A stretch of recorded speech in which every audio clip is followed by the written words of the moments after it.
ساڵانە لێرە مەرەزە و هەموو گەنم و جۆ و هەموو شتەکانەکەین.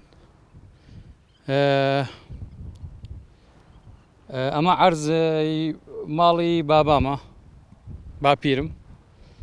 ساڵی ئەم لایەکەینە مەرەزە، ساڵی ئەو لای حکومەت هیچی بۆمان نەکردە، هیچ شتێک، نە پەی نە کیمیاوی نە هیچ شتێک. ئەوەی بۆ زەرعات بشێ حکومەت هیچ یارمەتیمانی نەداوە.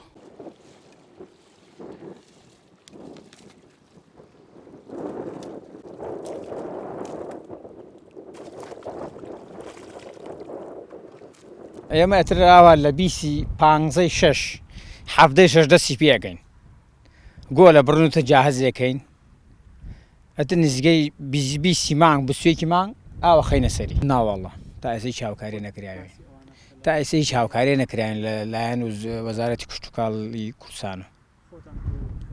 خۆمان تۆمەکەنین، خۆمان گلێدەرە، ئەمانە هەمووی لەسەر خۆمانە.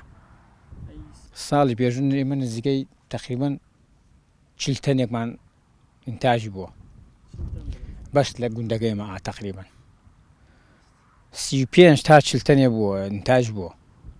ئەرەوەڵا پێویستمان بە کیمیاییە، بە گەنمە، ئەمانە یعنی ئەوانە زۆر زەرورن، بە دەرمانە.